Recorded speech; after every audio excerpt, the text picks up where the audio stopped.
Bueno, vamos a comenzar ya nuestra clase. Bueno, como ustedes saben, hemos venido hablando.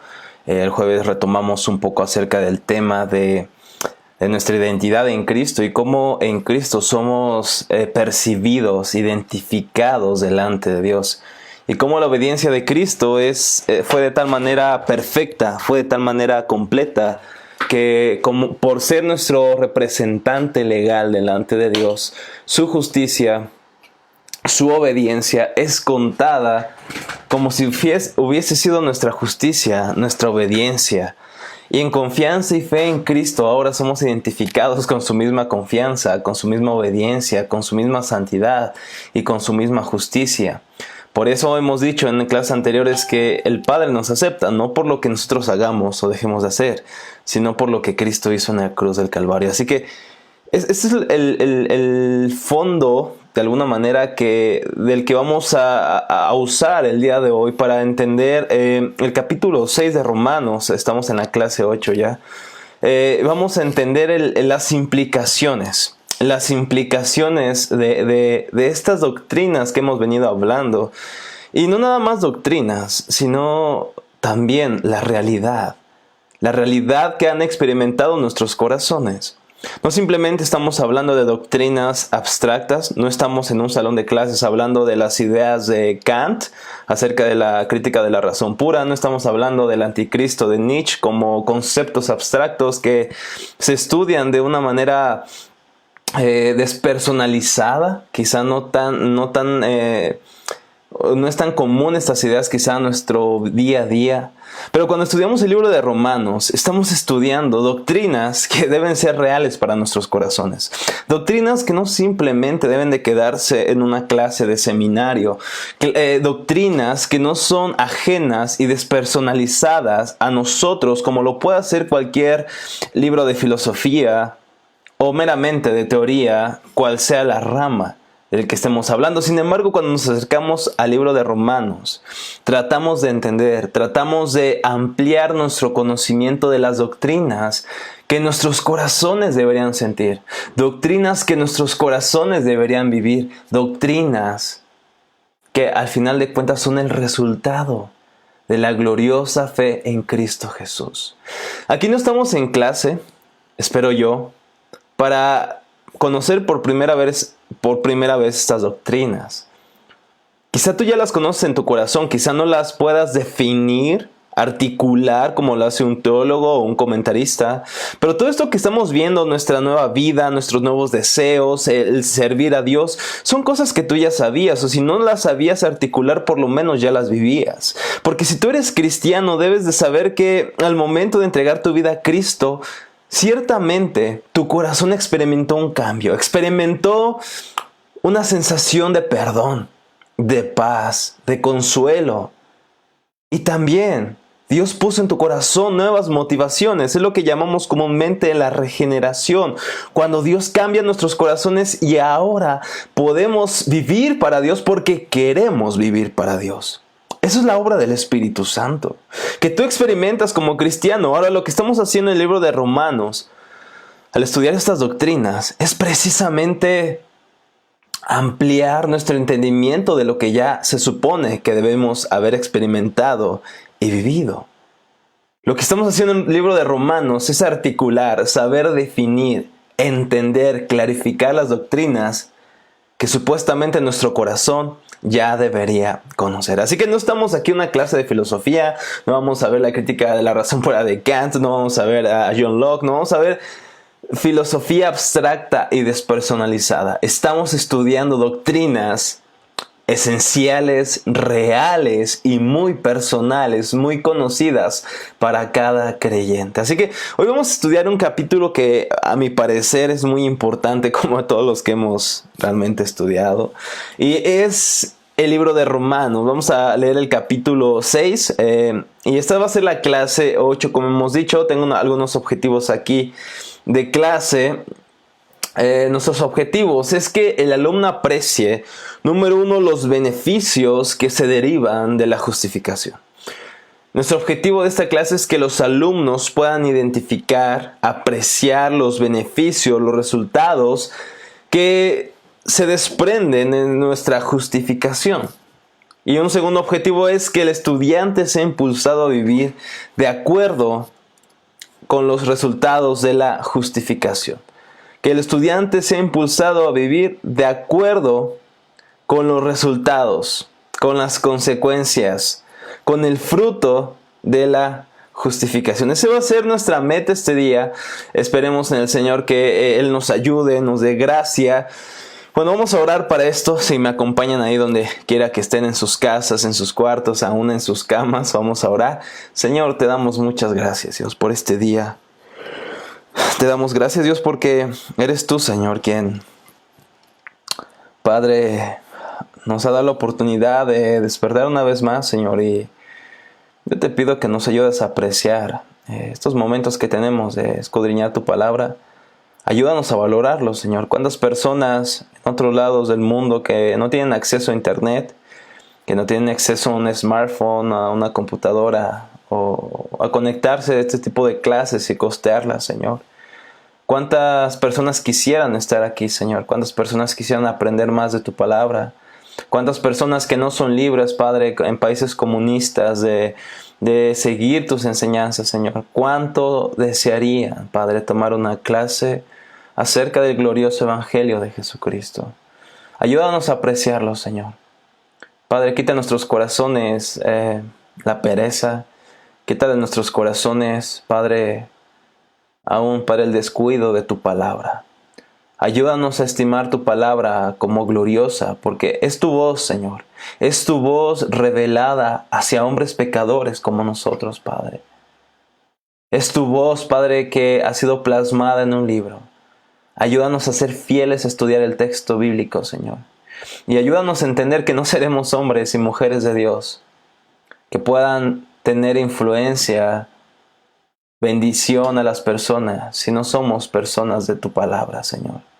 Ayúdanos a entender que es necesario, Señor, es necesario conocer tu palabra, porque nuestra autoridad no proviene de nuestros títulos, nuestra autoridad no proviene de nuestro carisma, nuestra autoridad no proviene de quienes somos. Nuestra autoridad proviene del nombre de parte de quien hablamos y de la palabra tuya, Señor, siendo expuesta fielmente.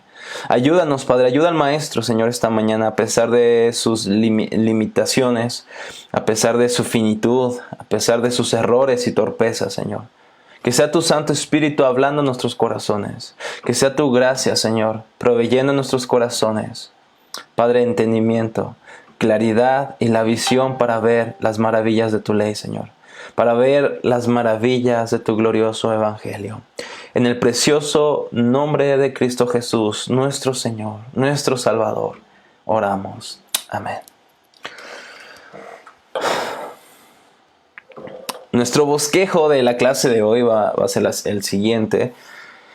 Número 1, el que ha sido genuinamente justificado debe andar a la luz de su nueva posición. Vamos a ver esto y desarrollarlo en Romanos capítulo 6 de los versículos 1 al 14. Número 2, el que ha sido genuinamente justificado no tiene que ser dominado ya más por el pecado. Y esto lo vamos a ver en Romanos capítulo 6 de los versículos 14 al 23. Así que este va a ser nuestra guía para esta mañana. Espero que estén atentos, estén con su café, estén con su té, con lo que sea, para recibir lo que tenemos hoy delante de nosotros. Y bueno, decía, las clases pasadas hemos estado hablando de la gracia del Señor. En la clase pasada hablamos cómo esta gracia nos justifica y cómo Pablo se encarga de hacernos ver que realmente nosotros no podemos hacer nada para adquirir, para ganarnos el favor de Dios. Pablo nos muestra que es solamente por la gracia. Pablo nos muestra que si somos salvos no es por lo bueno, lo excelente o lo preciosos que podamos ser. Pablo nos ha dicho que somos salvos, somos llevados a la eternidad. No por nuestras obras, sino por la obra de Cristo. Y tú no necesitas hacer nada.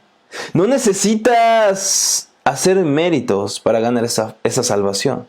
Porque esa salvación fue comprada hace 2000 años en el Gólgota. Esa salvación fue comprada, sí, por la obra, pero por la obra de Jesucristo. No por tus obras, no por tus méritos, sino por la obra y los méritos de alguien que fue mejor que Adán. Alguien que cumplió la ley perfectamente, que en medio de un panorama, digamos, no tan bueno, oscuro, tormentoso, Jesucristo vivió en obediencia a pesar de esas cosas. Vivió en un mundo pecador. Pisó una tierra pecadora y fue muerto por las manos de hombres pecadores. Pero para cumplir el propósito perfecto que tenía de redimir a la humanidad que había sido perdida por su primer representante, que fue Adán. Y Jesucristo, como nuestra cabeza federal, decíamos, federal se refiere a pactual, a pacto. Jesucristo fue aquel que vino a cubrir el pecado de Adán. Y no solamente a cubrirlo, sino a darnos nueva vida en Cristo. A darnos una vida que aspira al propósito original de Dios, que vivamos completamente para Él. Y esto, hemos dicho, es por gracia de Dios solamente. Así que, si es por gracia, mis hermanos. Y cuando hablamos de la gracia del Señor, muchos llegan con preguntas, católicos romanos, personas arminianas, semipelagianas. Después voy a explicar estos términos cuando se dé la oportunidad. Pero nos preguntan, si ustedes creen que en Cristo obtienes salvación solamente por la gracia y no por tus obras, entonces, si tú pones todo el énfasis en la gracia, tú harás que las personas que te escuchen pequen y dirán, no te preocupes, la gracia de Dios cubre tus pecados. Y aunque es cierto que la gracia de Dios cubre todos tus pecados, la pregunta de esta mañana es, ¿la gracia es una licencia para pecar entonces? Si la gracia perdona todos nuestros pecados, entonces pequemos, porque hay gracia. Yo les pregunto y quiero que me contesten esto en el chat. ¿La gracia nos da licencia para seguir pecando? Y si no nos las da, ¿por qué no nos da licencia para seguir pecando? Escríbanlo en el chat. Si tienen alguna pregunta, díganme. La pregunta es, he dicho, ¿la gracia nos da licencia para seguir pecando? Pues dice Pablo, donde sobreabundó el pecado, donde abundó el pecado, sobreabundó la gracia. Entonces, ¿deberíamos seguir pecando? Es la pregunta. Pónganme ahí sus comentarios, los leo.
Hola Adriana, no sé por qué pones esas caritas, pero hice una pregunta.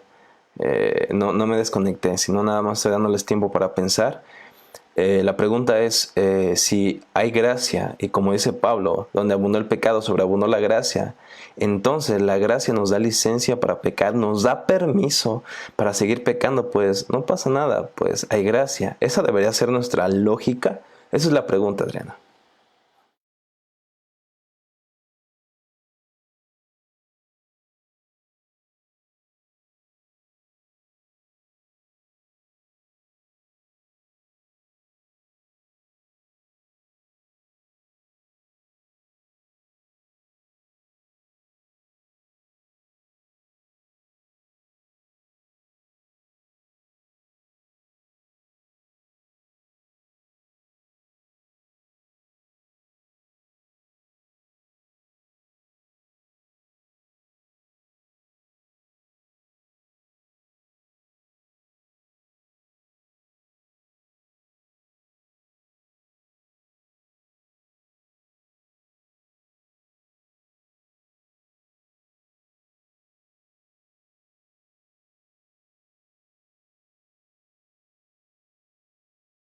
Ok, Adriana, entiendo, pero ¿por qué la gracia no nos permite seguir pecando? Ya está tu respuesta, ahora justifícala.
Ok, comienzo a leer sus comentarios.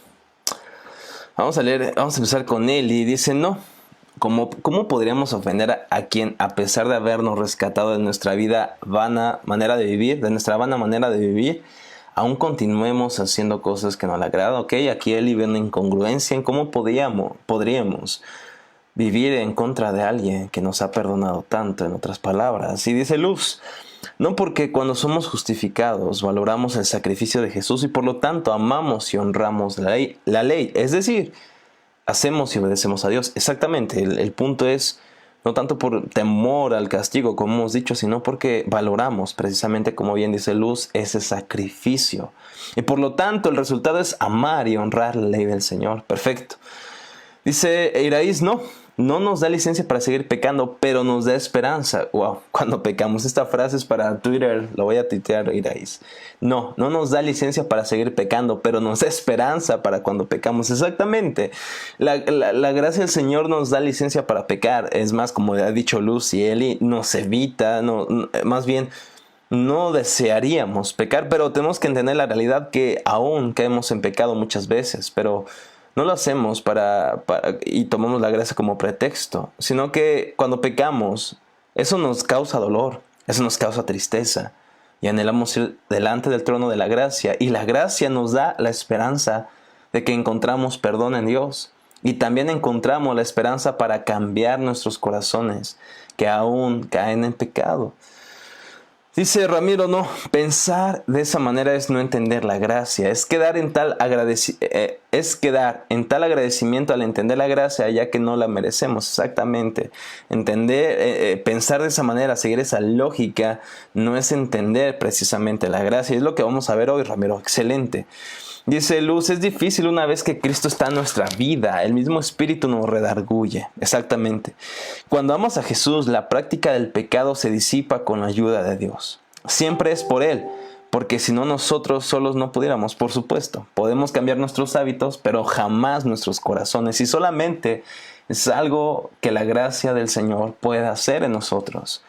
Dice Jerónimo, al ser transformados, al ser cristianos, Dios nos da entendimiento de lo que es el bien y el mal y tratamos de evitar a toda costa el mal, pero por nuestra naturaleza, aunque en una canasta haya muchos huevos buenos y existe uno podrido, echará a perder nuestro guiso. Ciertamente, Jerónimo, aún hemos sido perdonados y el Señor ha transformado nuestros corazones, pero aún seguiremos luchando con el pecado. Pero realmente la gracia nos ayuda y nos da esperanza, como bien dice Raíz. Dice Adriana, la gracia nos libra de las cadenas de esclavitud.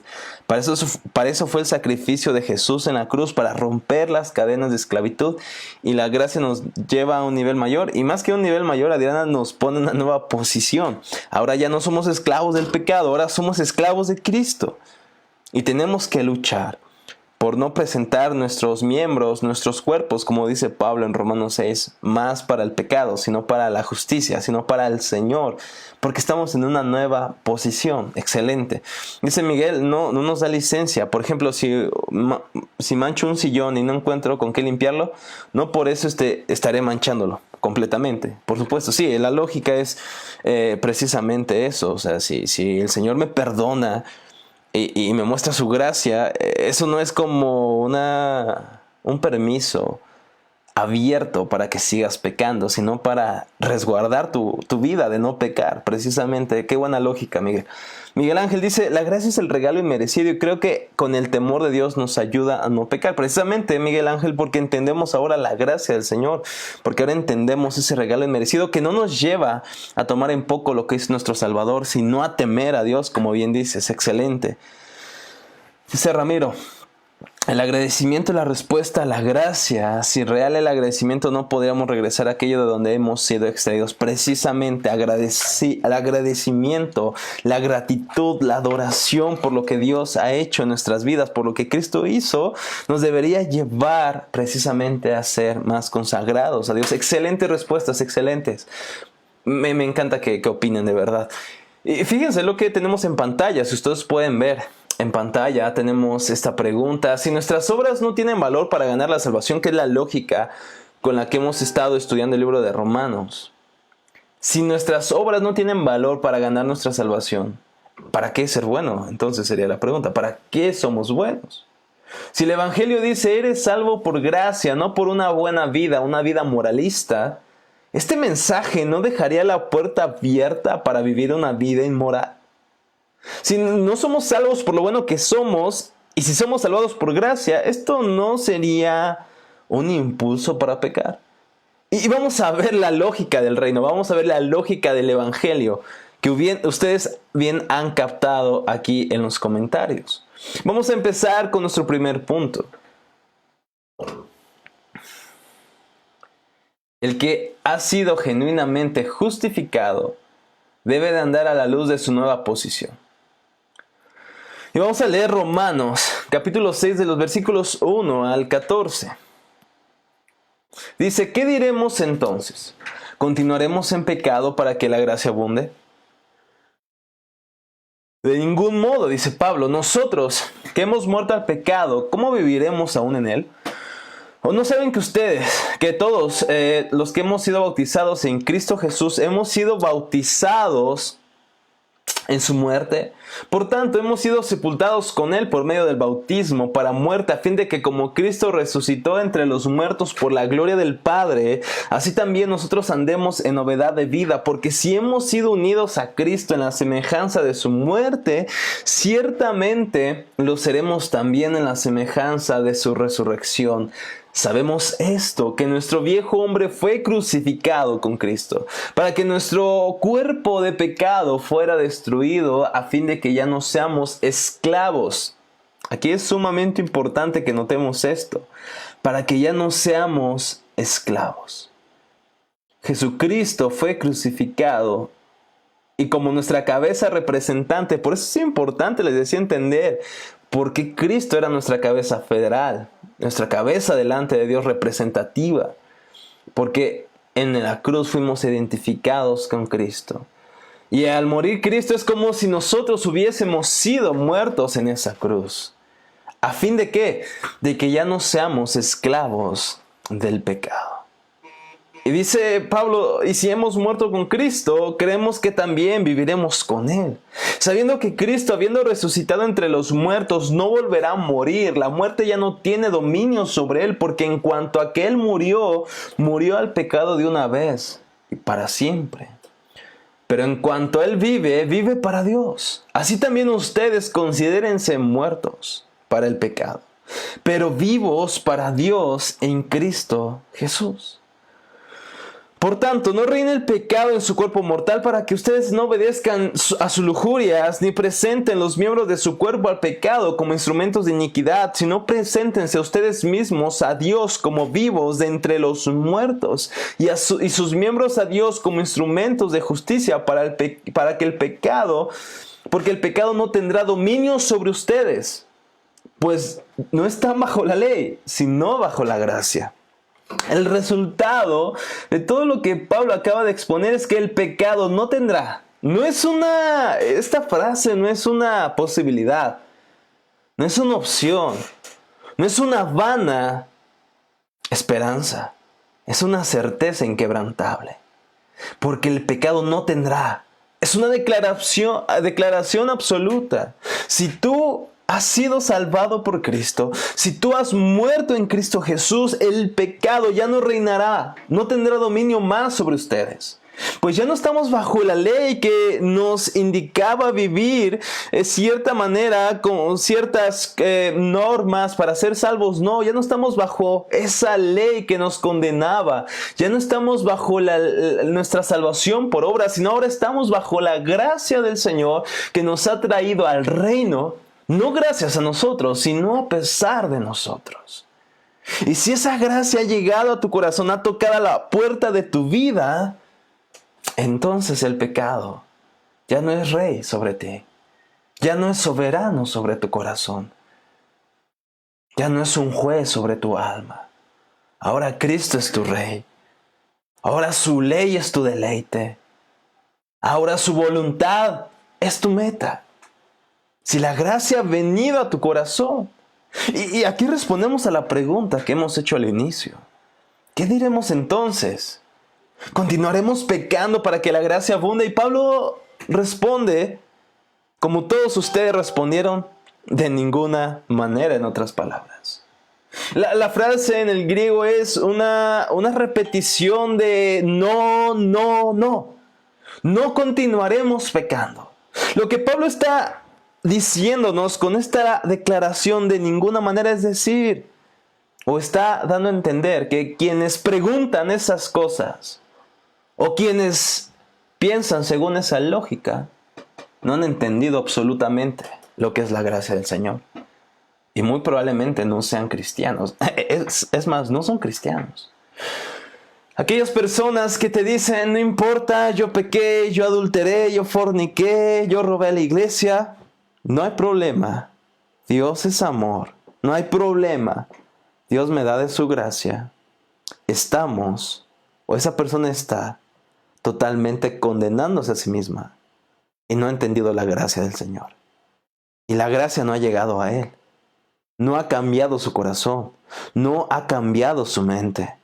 Tienes que tener la certeza de que una persona pecadora que pone como excusa la gracia del Señor, estás delante de una persona que está apostatando de la fe y que no es cristiana. Un cristiano ve ese glorioso sacrificio y decide vivir para el Señor aún más consagradamente que cuando no conocía esa gracia. Porque como ustedes han dicho en los comentarios, en vista de ese amor, en vista de ese sacrificio, no tengo otra cosa que hacer sino vivir de una manera agradecida delante de Dios. Porque Pablo dice, nosotros que hemos muerto al pecado, ¿cómo viviremos? Dice Pablo, aún en él. Y él pone esta analogía que quiero que presten atención. ¿O no saben ustedes que todos los que hemos sido bautizados en Cristo, hemos sido bautizados en su muerte?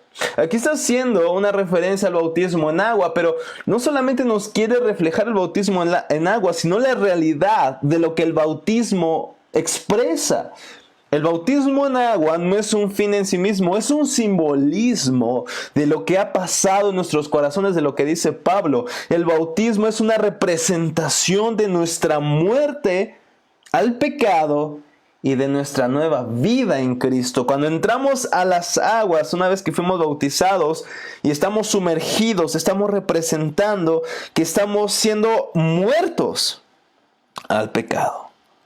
Y cuando salimos del agua, estamos representando lo que ha sucedido en nuestros corazones, que ahora estamos vivos para Dios. Eso es lo que el término en griego, bautizo, significa. La palabra griega para bautizo es baptizo, traducida o transliterada, mejor dicho, al español. Y muchas veces esta frase, esta palabra se usaba para referirse a alguien que estaba ahogado o hundido. Y por lo tanto, esta frase tenía connotaciones de muerte. Por eso Pablo usa esta analogía. Dice, ¿ustedes no saben acaso que han sido bautizados con Cristo en su muerte? Porque el bautismo en aguas, hermanos, este sacramento que tenemos en el Nuevo Testamento, en sí no es una realidad en sí misma. Este bautismo no tiene méritos salvíficos como la Iglesia Católica cree, que dicen que al bautizar a un niño, tú lo estás de alguna manera poniendo moneditas de alguna manera en su vida para que la gracia de Dios lo salve. Es decir, ven el bautismo como un proceso en el cual Dios te está salvando. El bautismo en agua, ellos lo ven como una manera de ganar el favor de Dios, pero no. Realmente, a la luz de las Escrituras, el bautismo no tiene ese propósito. El propósito del bautismo es representar lo que dice Pablo, nuestra muerte en Cristo Jesús a través del bautismo. Es lo que representamos cuando somos bautizados. Representamos externamente la realidad interna de nuestros corazones, que hemos muerto para el pecado y ahora somos nuevas criaturas y vivimos para Dios. Por eso Pablo dice, por tanto, hemos sido sepultados con Él por medio del bautismo para muerte, a fin de que como Cristo resucitó de entre los muertos por la gloria del Padre, así también nosotros andemos en novedad de vida. Es lo que representa el bautismo en aguas. Representa nuestro sepultamiento, nuestro hundimiento a la vida que llevábamos antes, para despertar, para levantarnos en una vida distinta. Si no puedes ver ningún cambio en tu vida, ningún cambio, ni las motivaciones de tu corazón cuando te bautizaste, o antes de eso incluso, es que tu bautismo simplemente fue un rito muerto. Porque al bautizarte eso no es lo que te hace cristiano. El bautismo es la expresión externa delante del mundo para proclamar la realidad interna de tu corazón. Tú eres cristiano porque tu corazón ha sido renovado. Tú eres cristiano porque tu corazón ha sido cambiado por la obra del Espíritu Santo. Y cuando te bautizas, simplemente estás diciéndole al mundo la realidad que ya existe en tu corazón. Así que no pienses que por tomar la Santa Cena o bautizarte es que tú eres cristiano. No, mis hermanos. Todos esos sacramentos son medios de gracia, son importantes. Pero eso no te hace cristiano. Los ritos no te hacen cristiano. Es la obra de Cristo en tu corazón la que te hace justo delante de Dios. Y eso es la obra del Espíritu Santo, la obra de regeneración del Espíritu Santo. Así que Pablo dice, no podemos seguir la lógica de que si la gracia abunda, entonces vamos a seguir pecando. No, porque si eres cristiano, tu corazón ha sido cambiado, tú has muerto para vivir, para una gloria eterna, junto con Cristo. Porque esto es muy importante. Tú eres justificado porque Cristo fue justo. Y porque en la cruz el Padre identificó a Cristo contigo. ¡Qué increíble! El Padre identifica a Cristo conmigo. A pesar de que soy malo, a pesar de que soy pecador, el Padre vio a Rafa en la cruz del Calvario. El Padre de algún modo en Cristo nos ha visto desde el Calvario como personas no solamente perdonadas, sino puestas en una relación nueva con Él. Esto es glorioso. Dice Pablo, así también nosotros andemos, para que nosotros andemos en novedad de vida, porque si hemos sido unidos a Cristo en la semejanza de su muerte, ciertamente lo seremos también en la semejanza de su resurrección. Sabemos esto, que nuestro viejo hombre fue crucificado con Cristo para que nuestro cuerpo de pecado fuera destruido, a fin de que ya no seamos esclavos del pecado. Lo que Pablo está diciendo es que en Cristo, de alguna manera, nosotros hemos sido crucificados. ¿Para qué? Para que nuestra vieja manera de vivir, para que nuestro viejo hombre, según los guiados, según los pecados y las concupiscencias de su corazón, sea crucificado y a final de cuentas sea destruido. para que nuestro cuerpo de pecado, dice el texto, fuera destruido. ¿A fin de qué? De que ya no seamos esclavos del pecado. Tú ya no debes de ser esclavo del pecado si eres cristiano. Tú ya no eres esclavo más del pecado. Ahora, ¿quiere decir eso que ya no pecamos? No. Seguimos pecando, pero ya no practicamos el pecado.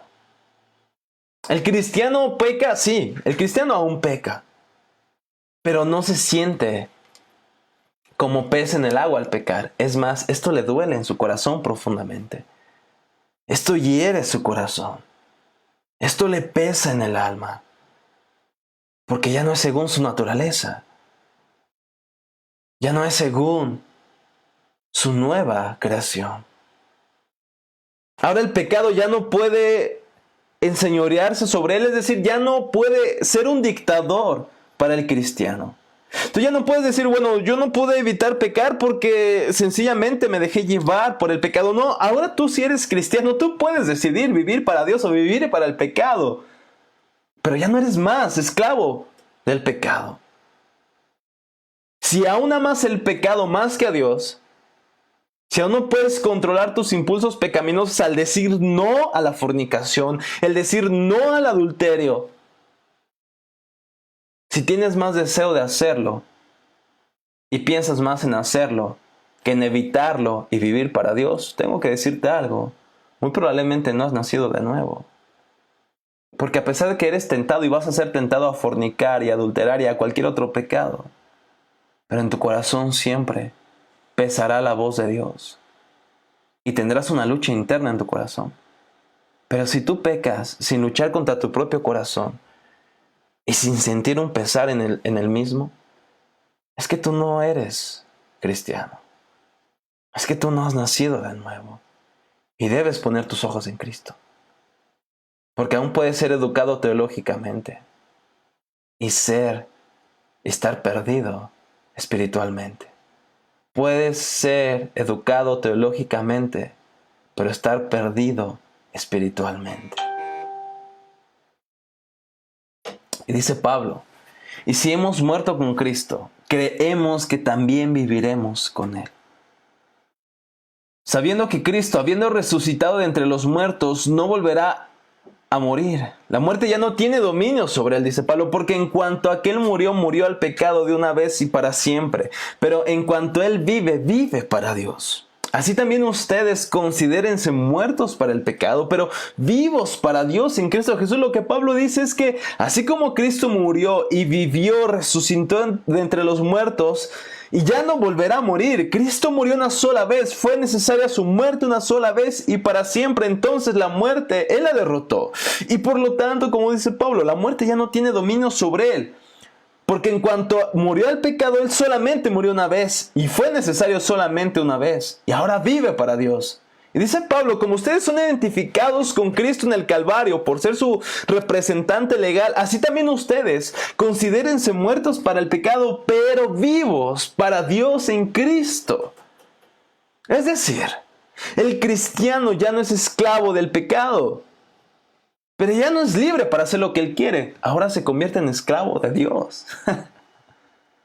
Ahora el cristiano pasa de la esclavitud al pecado para ser esclavo de Dios. Pero como te puedes dar cuenta, el ser esclavo de Dios es la verdadera libertad que el alma anda buscando. El ser esclavo de Dios es la verdadera libertad y toda la libertad que necesitamos. Estas marchas feministas, estas marchas LGTB por libertad, estas marchas de Black Lives Matter, y todas estas marchas en busca de derechos y libertades realmente son marchas que están en el corazón del hombre por conocer la verdadera realidad. Y aunque estas marchas están mal enfocadas, son la expresión misma del clamor de todo corazón que busca ser libres verdaderamente.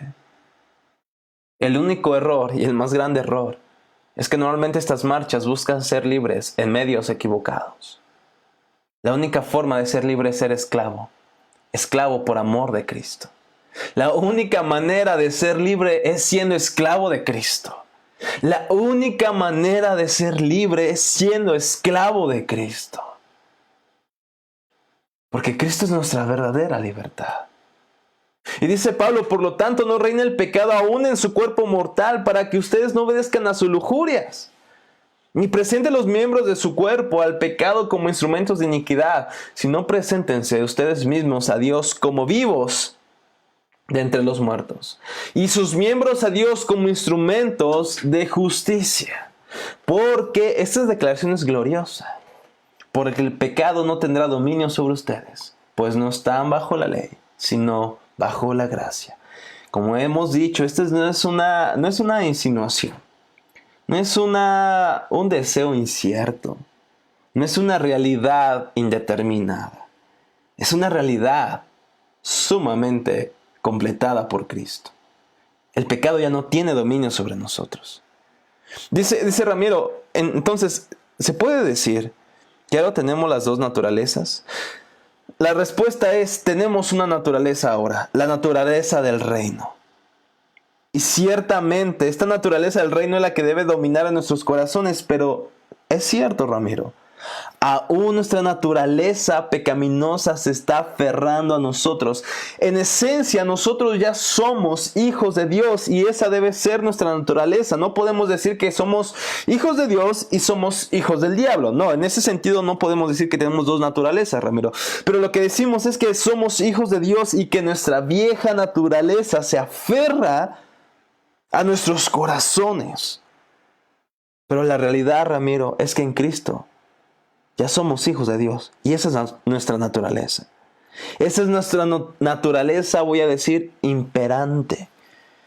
Pero nuestra naturaleza antigua se aferra, Ramiro. Y aunque ya tenemos esta naturaleza de ser hijos de Dios, esta naturaleza será completada, será consumada y perfeccionada solamente cuando Cristo venga o nosotros estemos con Él. El pecado se aferra aún a la vieja naturaleza, pero la vieja naturaleza, Ramiro, el viejo hombre ya fue crucificado con Cristo. ¿Para qué? Para que sea muerto. Es decir, para que ya no viva en nuestros corazones. En ese sentido, solamente tenemos la naturaleza de hijos de Dios. Pero el viejo hombre aún se aferra a nuestros corazones. Así que este es el punto. Dice John Murray, y creo que aquí nos da mucha luz Ramiro, dice, nuestro viejo hombre es el viejo yo o el ego.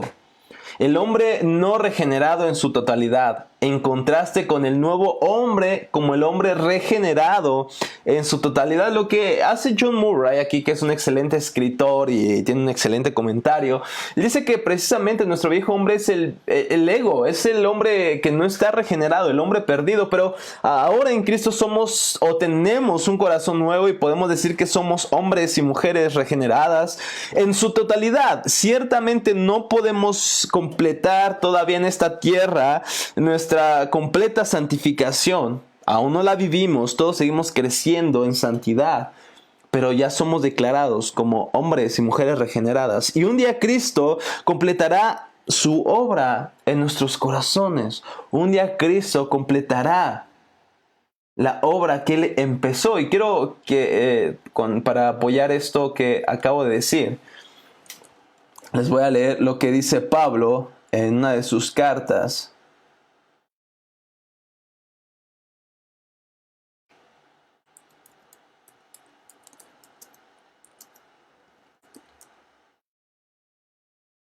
Fíjense lo que dice Filipenses 1:6. Filipenses 1:6.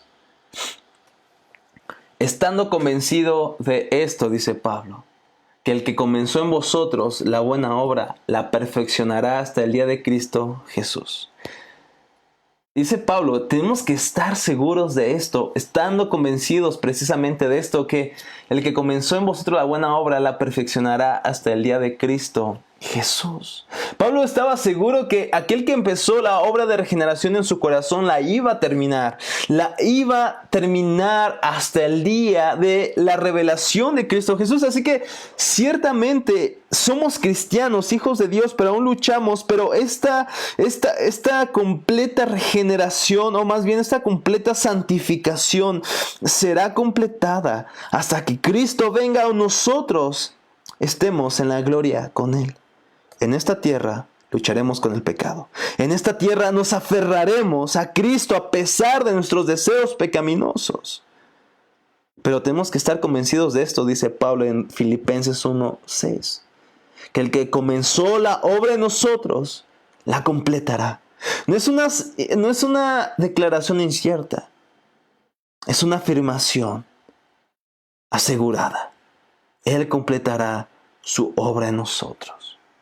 Dice Miguel Ángel, somos levantados entre los muertos para empezar a vivir conforme al linaje del reino. Ciertamente. Y fíjate, Miguel Ángel, lo que dice William Gurnall. No digas, fue un puritano.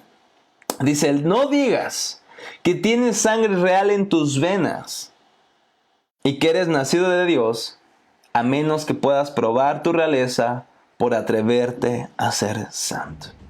No digas que tienes sangre real en tus venas y que eres nacido de Dios, a menos que puedas probar tu realeza por atreverte a ser santo.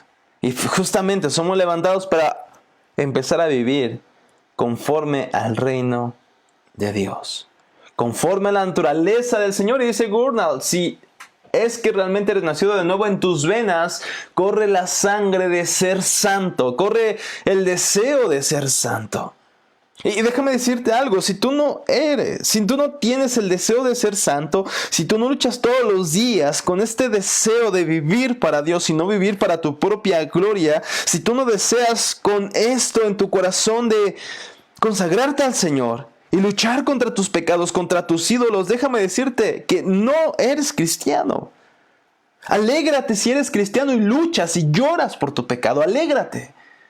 Porque eso quiere decir que en tu corazón el Espíritu Santo te está ayudando a luchar contra ti mismo, contra tu propia naturaleza pecaminosa. No te entristezcas por luchar.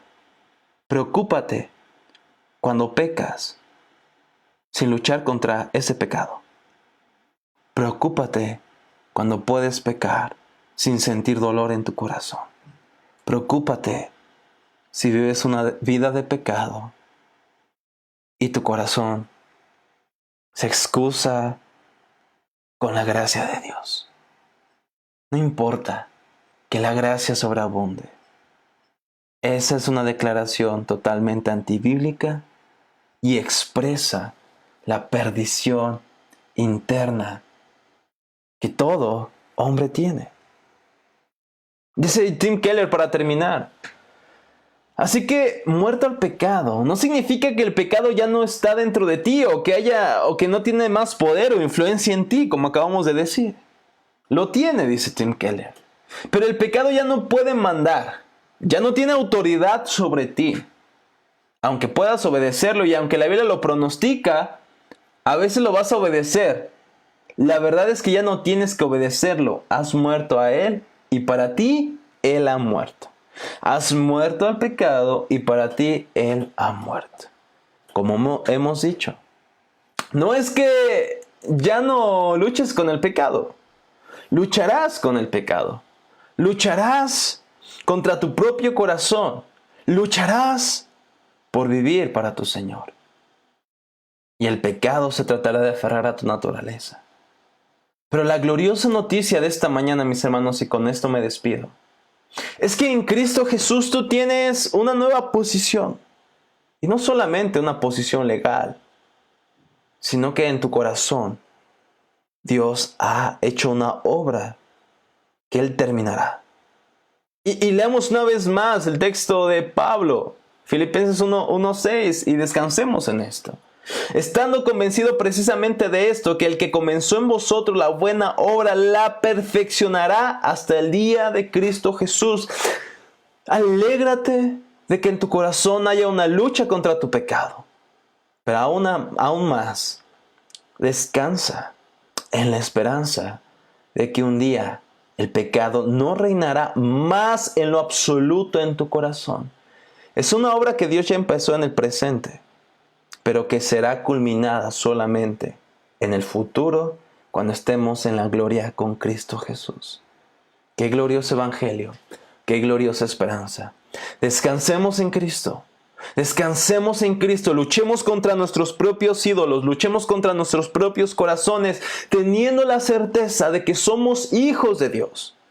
Pecamos porque olvidamos eso, olvidamos nuestra identidad, pecamos porque pensamos que podemos hallar nuestra salvación en nuestra codicia, que podemos hallar nuestra salvación en la sexualidad, que podemos hallar nuestra salvación en otras cosas. Pecamos porque olvidamos que ya tenemos esperanza y tenemos salvación por Cristo. El pecado, si puedo definirlo de una manera, surge de olvidarnos de la salvación tan grande y preciosa que tenemos en Cristo Jesús. Que el Espíritu Santo marque esto en nuestros corazones. Que el Señor les bendiga.